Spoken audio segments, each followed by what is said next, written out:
जब उस कौम का जवान अय्याश और आवारा हो जाता है, जिस कौम का जवान सानी हो, शराबी हो, आवारा हो, अय्याशी करे, उस कौम को खाक और खून में तड़पाया जाता है।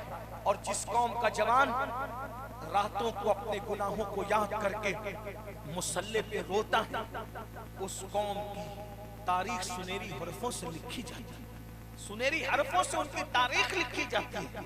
मौलाना ने फिलिस्तीन का जिक्र किया, फिलिस्तीन अभी फतेह होता है। अपना किरदार बदलो, जो काम तलवारें नहीं करती वो काम किरदार करता है। लेकिन तुम क्या फिलिस्तीनियों की हिमायत करोगे? जो अपनी बहन का मुस्तकबिल नहीं सोच सकता, वो फिलिस्तीन में बेवा होने वाली औरतों का मुस्तकबिल क्या सोचेगा? जिसकी पाप की निगाहों से उसकी साली महफूज नहीं, वो किसी की लुटने वाली आबरू की हसासियत को क्या महसूस कर सकता? जो अपने भाई की मदद के लिए ईद के कपड़ों के लिए तैयारी नहीं कर सकता, वो सिग्नलों पर भीख मांगने वाली औरतों की क्या मदद कर सकेगा? तुम तो खुद गर्ज हो गए, तुम्हें खुद गर्जी के अलावा आता क्या है? अगर जुमले तल्ख लगे तो माफ करना। जो कौम अपनी अल्लाह का हक अदा नहीं कर सकती, वो अपनी माँ का हक अदा करेंगे, वो अपनी बहन का हक अदा करेंगे, वो दूसरे मुल्कों में बैठे हुए एक एक महीने की मुसाफत पर फिलिस्तीनियों के मजलूमों का क्या हक अदा करेंगे? जो अपनी अल्लाह की मोहब्बत में 10 मिनट की नींद कुर्बान ना कर सके, वो अपनी जाने क्या कुर्बान कर सकेंगे? बड़ी माजरत के साथ आज तो खाने पीने सोने और गुनाह करने के अलावा तुम्हें कुछ सोचता ही नहीं। औरतों को बाप की नजरों से देखने के अलावा तुम्हें कुछ सोचता ही नहीं। बड़ी माजरत के साथ सबसे महबूब मशगला है हुस्न को तकना, हुस्न को देखना। आओ जवानों का किरदार क्या था, बात खत्म करते करते, बात एंड करते करते बता दूं। याद रखना, सिर्फ मनकबतों से और नज़मों से हालात नहीं बदलने वाले, सिर्फ नारों और जलसों से हालात नहीं बदलने वाले, सिर्फ दर्द भरी बातों से और तहरीरों से हालात बदलने नहीं वाले, जब तक कि तुम किरदार के गाजी न बनो। बड़ी बातें कर ली है। अरे तुम्हारी बेटियां जिनको अल्लाह वो रसूल ने मस्जिद में जाने से रोका था, आज तुम्हारी बेटियां ब्यूटी पार्लर तक जा रही है। तुम्हें शर्म नहीं आती? शादी के मौके पर दुल्हनों को तुम ब्यूटी पार्लर तक भेजते हो। अल्लाह अकबर! जिस मजहब में औरतों को मस्जिद जाने की इजाजत नहीं, उस कौम की बेटियां बनने संवरने के लिए ब्यूटी पार्लर तक जाएगी, मेहंदी लगाने तक ब्यूटी पार्लर तक जाएगी। जो कौम की बेटियां नबी के हाथ में, तवज्जो, नबी के हाथ में हाथ नहीं दे सकती, जो कौम की बेटियां नबी के हाथ में हाथ नहीं दे सकती, मुसाफा नहीं कर सकती, वो बेटियां अजनबी मर्दों के हाथ में हाथ दे के चूड़ियां पहन रही है। दीन कहां है? बताओ दीन कहां है? सिवाय कलमा पढ़ने के, कलमे के चंद अल्फाज वो भी सही अदा नहीं कर सकते, उसका माना तक नहीं मालूम है। फैसला तो मुफ्तियान किराम करेंगे, मैं कोई मुफ्ती नहीं, मैं सिर्फ दिल जला सूफियों का गुलाम हूँ। लेकिन दिल का दर्द आपके सामने रखो। सोचो दीन कहाँ है? नींद से उठने से लेकर सोने तक के दीन कहाँ है? हमारी जिंदगी में इस्लाम कहाँ है? इमाम हुसैन का नाम लेते हो सिर्फ शरबत के लिए और न्यास खाने के लिए। इमाम हुसैन के खून को शरबत और खिचड़े के बस तोड़ने वालों, बेवफाओ, नाम हुसैन लेकर यजीद का किरदार जिंदा करते वक्त तो तुम्हें शर्म नहीं आती? हुसैन की निगाहों में तो इतनी तहारत थी कि उन्होंने अपनी घर की कनीजों को भी एहतियात से देखा, और तुम्हारी निगाहों में इतना पाप है कि आजकल सालियों को भी और चचा की और फुप्पी की बेटियों को भी पाप की नजर से देखा जा रहा है। आज तक भावजों को भी पाप की नजर से देखा जा रहा है। सब ऐसे नहीं है, लेकिन बात कहने की है, जलसे में तो कही जाती है। यहाँ तक कि ये बदबख्ती की बातें सुनने में आती है कि सुसर से बहुए तक महफूज न रही। वो बदतरीन हालात हम देख रहे हैं। वजह दीन उठ गया, अल्लाह का खौफ उठ गया, खुदा की खशियत उठ गई। आप जानते एक मर्तबा सैयदना बाबा फरीदुद्दीन गंज शकर ने अपनी एक कनीज से कहा, तू कौन है? उसने कहा 40 साल से आपके घर में रहते मुझे नहीं पहचानते। कहा मैंने आज तक तुझे देखा ही नहीं। ये उनके तकवे का आलम था, ये उनकी परहेजगारी का आलम था। आज औरतों में भी तकवा नहीं, मर्दों में भी तकवा नहीं। औरतों का हाल तो ये कि सीरियल देखने के लिए टाइम है, नमाज पढ़ने के लिए टाइम नहीं। जरा मेरी माँ और बहनों से पूछो, उन्होंने आज से पहले कुरान कब पढ़ा? कुरान कौन सी किताब है? डीजे की, चहलुम की, 10वें की, 20वें की। ये कुरान की इज्जत की तुमने? तावीज के मौके पे गले में लटकाने की? तावीज डीजे के लिए था, चहलुम के लिए था, 10वें 20वें के लिए था, इसलिए आया था कुरान। कुरान कह रहा है हुदल लिन्नास, हुदल लिलमुत्तकीन। कुरान का उन्वान हिदायत है, कुरान हिदायत के लिए था। ये 10वां 20वां चहलुम ये दूसरे तीसरे नंबर की बात थी, जिसको आपने जहेज, कुरान जहेज में देने के लिए सिर्फ नहीं आया। कुरान 10वें 20वें के लिए सिर्फ नहीं, कुरान तो हिदायत के लिए आया। मैं ये नहीं कह रहा हूं कि 10वें 20वें पे साले सवाब ना करो, मेरी बात का गलत मफहूम मत निकालना। कुरान हिदायत के लिए आया था। हिदायत के सिवा सब काम ले रहे हो। इस कुरान पे हाथ रख के झूठी कस्में खाते हो। इस कुरान पे हाथ रख करके माज़अल्लाह तिजारत के मामलात है हल करते हो। जरा बताओ अल्लाह के बंदो, कुरान पे जुल्म करने वालों, आज मुसलमानों को इसलिए सताया, तबाह और बर्बाद किया जा रहा है कि तुम कुरान पे जुल्म कर रहे हो। तौबा कर लो, कुरान पे जुल्म करने से बाज आ जाओ, वरना तुम्हारी दास्तां तकती न होगी दास्तानों में। मैं जो आखिरी बात के तौर पे अर्ज कर रहा था, बहनों से कहता हूँ कुरान पढ़ो, हदीस पढ़ो, नमाज पढ़ो। एक बात कहूँ, इमाम हुसैन कभी भी इमाम हुसैन न होते। मेरे जुमले पे गौर करना, बहुत बड़ी बात कह रहा हूँ। बहनों से कहता हूँ इमाम हुसैन कभी भी इमाम हुसैन नहीं होते अगर उनकी माँ सैयदा फातिमा न होती।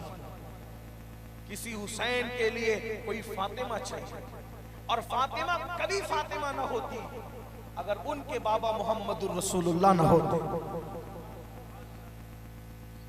बाप ऐसा होता है तो बेटी ऐसी होती है।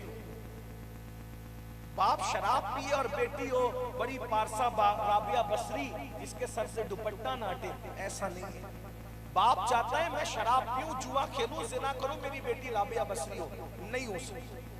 बबूल के दरख्त पर कभी गुलाब नहीं खिलते, धतूरों पर कभी चमेली नहीं खिलती।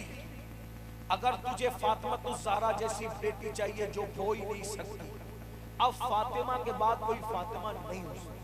फातिमा से पहले कोई फातिमा नहीं है तो फातिमा के बाद कोई फातिमा कैसे हो सकती? इसलिए कि सैयदा फातिमा ज़हरा के लिए खदीजा जैसी माँ चाहिए और सैयदुल मासूमीन मोहम्मद रसूलुल्लाह जैसा बाबा चाहिए। तब ऐसी बेटी जन्म देती है कि जिसके दुपट्टे को भी कभी चांद और सूरज नहीं देख सकता। चांद और सूरज जिसके दुपट्टे को नहीं देख सकते। खुदा के लिए अगर अपनी नस्लें बेहतर चाहते हो, अपनी नस्लें बेहतर चाहते हो तो तुम बेहतर बनो। और दीन तुम्हें डुबाने नहीं आया, दीन तुम्हें तिराने आया है। दीन तुम्हें जलील करने नहीं आया, दीन तुम्हें इज्जत देने आया है। दीन तुम्हें वकार देने आया है। दीन का दामन पकड़ लो। दीन का दामन थामने से कोई जलील नहीं होता। अरब के बोरिया नशीनों ने जब दीन का दामन पकड़ा, अल्लाह ने उन्हें कैसर और किसरा का ताजदार बना दिया। मेरे भाइयों, मैं बात सलाहुद्दीन अय्यूबी की कर रहा था। सलाहुद्दीन अय्यूबी ये कौन जवान है पहले मैं तुम्हें बता दूं। कुछ लोग ये भी कहते हैं जलसों से क्या होता है। मैं कहता हूँ जलसे ही की बुनियाद है सलाहुद्दीन अय्यूबी। हालांकि आजकल की तरह जलसे नहीं होते होंगे वो, लेकिन बहरहाल कहीं ना कहीं उसका ताल्लुक है। सलाहुद्दीन अय्यूबी एक जवान था। पहली बात तो आपको ये पता होना चाहिए कि ये कादरी है। सलाहुद्दीन अय्यूबी गौस पाक का मुरीद है। बचपने में हुजूर गौस पाक का मुरीद हुआ था, और जब उसके बाप ने कहा था मेरे बेटे के लिए दुआ कर दो, तो गौस पाक ने सर पे हाथ रखने की बजाय उसकी गर्दन पे हाथ रख के दुआ किया। हाँ, जब सलाहुद्दीन से किसी ने पूछा ना, सलाहुद्दीन इतने जोखमों में तू फंसा लेकिन तेरी गर्दन पे कभी तलवार नहीं लगी, तो कहा कैसे लगती? जिस गर्दन पे मेरे मुर्शिद का हाथ पड़ा उसको तलवार कैसे लगी? मेरे इमाम कहते क्या अदब है जिसमें हिमायत का हो पंजा तेरा, शेर को खतरे में लाता नहीं कुत्ता तेरा, तुझसे दर दर से सग और सग से है मुझको निस्बत, मेरी गर्दन में भी है दूर का डोरा तेरा। और कहते इस निशानी के जो सग हैं नहीं मारे जाते, हश्र तक मेरे गले में रहे पट्टा तेरा।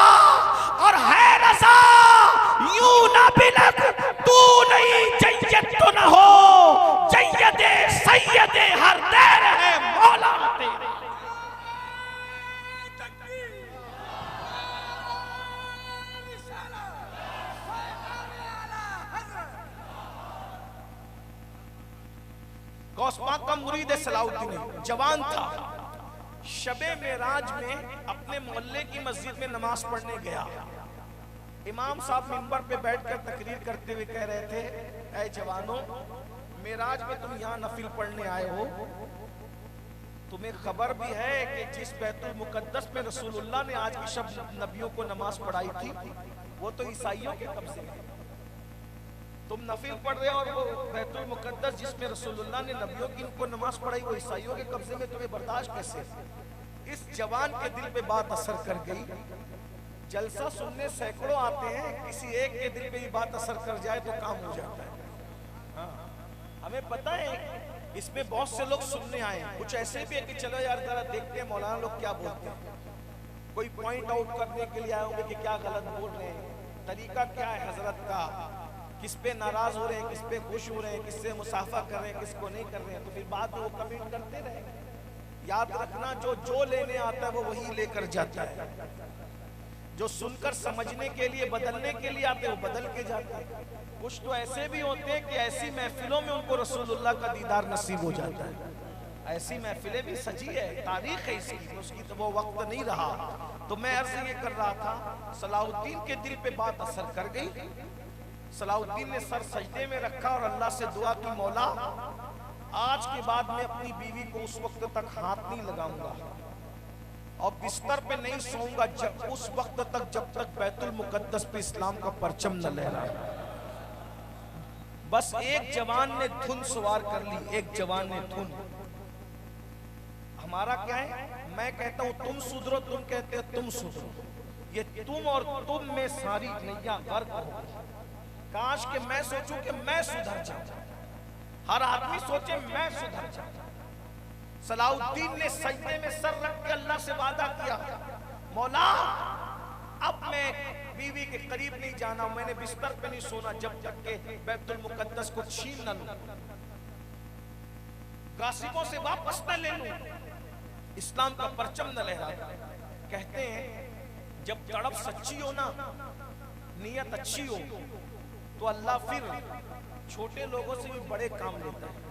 सलाहुद्दीन अय्यूबी कोई बादशाह नहीं था, बादशाहों की औलादों में से नहीं था, बज़ाहिर बहुत बड़े घराने में से नहीं था, बल्कि सलाहुद्दीन एक छोटे से गवर्नर का बेटा था। उसका बाप अय्यूब वो एक छोटा सा आदमी था, कोई बहुत बड़ा आदमी नहीं था।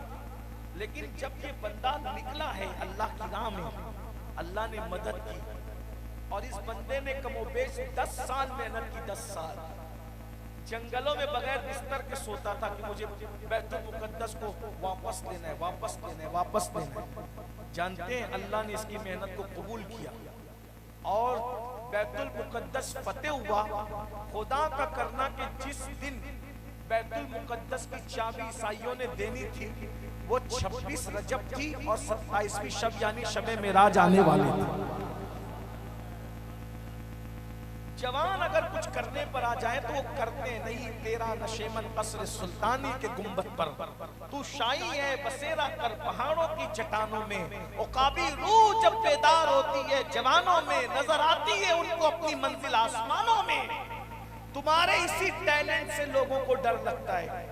इनमें कोई सलाहुद्दीन अय्यूबी पैदा मत होने दो। इनको नशे का आदी बनाओ, जुए का आदी बनाओ, लड़कियों का आदी बनाओ। इनको दीन के करीब मत जाने दो, इनको उलमा के करीब मत जाने दो, इनको सच्चे पीरों के करीब मत जाने दो, इनको अल्लाह वालों के करीब मत जाने दो, इनको कुरान और कुरानी तालीमात के करीब मत जाने दो। इनको फैशन परस्त बना दो, मगरिब ज़दा बना दो, इनको उलझा करके रख दो। उलझ गए हो मेरे भाइयों, गुनाहों में उलझ गए हो, निकलो गुनाहों के दलदल से निकलो। जिंदगी का मकसद समझो, दुनिया में आने का मकसद समझो। मेरे भाई गुनाह में लज्जत तो है मगर इज्जत नहीं है, गुनाह में कभी सुकून नहीं है। जहां गुनाह है वहां फना है। बदल डालो अपनी जिंदगी को, नई जिंदगी का आगाज करो। सलाहुद्दीन अय्यूबी को 26 रजब को, रजबुल मुरज्जब की 26 तारीख को ईसाइयों ने कहा चाबी ले जाओ, बैतुल मुकद्दस तुम्हारा है। लेकिन एक शर्त है, हम चाबी जब देंगे तो इस्तेकबाल के लिए हमारी बेटियां खड़ी रहेगी, उससे गुजर के तुम्हें जाना होगा। सलाहुद्दीन अय्यूबी समझ गए इस्लाम दुश्मन ताकतों ने हमेशा मुसलमानों को मिशन से हटाने के लिए औरत का सहारा लिया, लड़की का सहारा। आज इंटरनेट पर क्या है, लड़कियां। साबुन पर क्या है, साबुन के ऊपर तस्वीरें किसकी है, लड़कियों की। दवाओं पे तस्वीरें किसकी, लड़कियों की। मोबाइलों पे लड़कियों की नंगी तस्वीरें इतनी आम कर दी जालिमों ने, कुछ महफूज नहीं रह गया। लेकिन जिनके दिलों में इश्क़ रसूल है, उनकी निगाहों पे कंट्रोल है, उनकी समातों पे कंट्रोल है। हुआ क्या, सलाहुद्दीन समझ गए कि हमें मिशन से और मकसद से हटाना चाहते हैं, तो उन्होंने क्या किया, सलाहुद्दीन ने एक तकरीर की, खिताब किया लश्कर से, जवानों तुमने 10 साल रात दिन मेहनत की है, तब कहीं जाकर बैतुल मुक़द्दस तुम्हारे हाथ में आया है। दुश्मन ये चाहता है कि वापस तुम्हें औरतों की मोहब्बत में फंसाकर मिशन से तुम्हें बागी कर दे, मिशन से दूर कर दे, मिशन को भुला दे। तुम्हें एक काम करना है, जब उन लड़कियों के करीब से तुम गुजरना तो उनकी खूबसूरतियों पे ईमान का सौदा मत करना, बल्कि मदीने वाले सरकार का तसव्वुर करते हुए गुजर जाना। बस उनका हुस्न, मदीने की सरकार का हुस्न, इन लड़कियों के हुस्न पे फरेबता मत होना। ईसाइयों ने क्या किया, नसारा ने क्या किया, आधे आधे कपड़े पहनाकर और आधा नंगा लड़कियों को खड़ा कर दिया कि ये जवान है, इंसान है और जवान है, और जवानों की मजबूरी है कि वो मोम की तरह होते हैं। औरत अगर सामने आ जाए, औरत आग की तरह, मर्द मोम की तरह, आग के करीब मर्द जाएगा पिघल जाएगा, नहीं पिघलेगा, नरम जरूर हो जाएगा। लेकिन सलाहुद्दीन वो जवान समझ गया था हमारे साथ क्या खेल होने वाला है। सलाहुद्दीन ने कहा, नजरें नीची करके औरतों पे नजर मत डालना, मकसद पे नजर रखना, हुजूर के हुस्न पर नजर रखना, आका के हुस्न का तसव्वुर करके निगाहें नीची करके गुजर जाना। फिर क्या था, बैतुल मुक़द्दस की गलियां थी, कुद्स की गलियां थी, और मोहम्मदुर रसूलुल्लाह के दीवाने, हुजूर के गुलाम, वो सब के सब नौजवान थे, वो उस गली से गुजर रहे थे। दाएं बाएं लड़कियां खड़ी थी, खूबसूरत, हसीन, जमील लड़कियां, और आधे कपड़े पहनकर, आधा नंगा बदन। कितना बड़ा इम्तिहान होगा। मगर सुन लो, जिनके दिल खाली हैं हुस्ने मुस्तफा से, वो तो किसी के हुस्न पे ईमान का सौदा कर लेते हैं, मगर जिनके सीने में आमिना के लाल का हुस्न मौजूद हो, वो हुस्न जिसको मेरे इमाम कहते हैं, वो कमाल हुस्न हुजूर है कि कुमार नक्श चाह नहीं, यही फूल खार से दूर है, यही शम्मा है कि दुआ नहीं। मैं निसार तेरे कलाम पर मिली यूं तो किसको ज़बान नहीं, वो सुखन है जिसमें सुखन न हो, वो बयां है जिसका बयां नहीं। वो अरब के बड़े बड़े तेरे आगे यूं है दबे नचे, कोई जाने मुंह में ज़बान नहीं बल्कि जिस्म में जा नहीं। करूं तेरे नाम पे जा फिदा, करूं तेरे नाम पे जा फिदा, करूं तेरे नाम पे जा फिदा, न बस एक जा दो जहां फिदा, अरे दो जहां से भी नहीं जी भरा, करूं क्या करोड़ों जहां। वो कितने खूबसूरत हैं, वो कितने हुस्न वाले हैं। मेरे इमाम कहते हैं, सरताब कदम है तने सुल्तान ज़मन फूल, लब फूल, दहन फूल, सकन फूल, बदन फूल। वल्लाह जो मिल जाए मेरे गुल का पसीना, मांगे न कभी इत्र, न फिर जाए दुल्हन फूल। दंदान लबो जुल्फ, रुखे शाक़ फिदाई है, दुर्रे अदन, लाल यमन, मुश्क खुतन फूल। दिल अपना भी शहदाई है, उस नाखूने पाका, इतना भी महे नौ पे, दाएं चर के कौन फूल। क्या बात रज़ा उस चमनिस्तान करम की, ज़हरा है कली जिसमें हुसैन और हसन। कितने खूबसूरत, करे चारा साजी जियारत किसी की, भरे जख्म दिल के मलाहत किसी की। अल्लाह अकबर। सुल्तान सलाहुद्दीन अय्यूबी ने कहा, निगाह नीची करो, हुस्ने मुस्तफा का तसव्वुर करो और गुजर जाओ। सारे जवान दाएं बाएं, नंगी लड़कियां आधी नंगी खड़ी हैं और निगाहें नीची करके जा रहे हैं। उन्होंने आवाज देना शुरू किया, फिक्रे कसना शुरू किया। मजाल है कोई जवान दाएं बाएं देखता। जब सब जवान गुजर गए, एक लड़की ने कहा सबकी नुमाइंदगी करते हुए, ए जवानों, तुम्हारे सीने में दिल है या पत्थर है? तुम हमें देखते नहीं, हमारे हुस्न की तौहीन मत करो, हमें देख तो लो, एक नजर तो देख लो हम कितने खूबसूरत है। एक जवान ने निगाह झुका के कहा, जिसकी निगाहों में मदीने वाले का हुस्न बसा हुआ हो वो किसी लड़की को कैसे तक सकता है। हम तुम्हारे काम के नहीं, तुम हमारे काम के नहीं, इसलिए कि हमारे आका का हुस्न हमारे सीनों में है। वो लड़कियां इतनी मुतासिर हुई, सबने बेज़बान कहा, अरे जिसका हुस्न तुम्हें मिल जाए तो तुम इतने पाकदामन हो जाते हो, तो जरा उसका उस हुस्न वाले का कलमा हमें भी पढ़ा दो और हमें भी उनके गुलामों में दाखिल करके मुसलमान कर दो। जो ईमान छीनने खड़े थे, मिशन से हटाने खड़े थे, वो मुसलमान होते हुए नजर आए। ये नौजवानों का किरदार था। बस एंड पर यही कहता हूं, बाज आ जाओ, जब मौत का फरिश्ता सर पे खड़े होगा पछताओगे। आज तौबा कर लो, गाने सुने, फिल्में देखी, अल्लाह ना करे यहाँ जो लोग ऐसे नहीं होंगे, लेकिन बोलने की बातें, तकरीर की बातें तो बोले, अल्लाह ना करे किसी से जिना हो गया, बदकारी हो गई, बदी हो गई, जिससे कुछ भी हुआ, तौबा कर लो। अल्लाह ने तौबा का दरवाजा खोल रखा है, सच्ची तौबा कर लो। अगर हजारों साल का मुजरिम भी तौबा कर ले, अल्लाह उसको भी माफ कर देता है। लेकिन तौबा गाल पीटने का नाम नहीं, कान खींचने का नाम नहीं। तौबा वली बनाती है। तौबा, तौबा मिलके कहे तौबा। कुरान कह रहा है, इन्नल्लाह युहिब्बुत तौवाबीन, तौबा करने वाले अल्लाह के महबूब होते हैं। लेकिन कौन सी तौबा? कान खींचने, गाल पीटने वाली नहीं। आका फरमाते हैं, जैसे बकरी के थन से दूध निकलता है सुराख से, उसी सुराख से जैसे दूध वापस जा सकता है, बकरी के थन से जिस सुराख से दूध निकलता है अंदर जा सकता है, कोई डाल सकता है अंदर?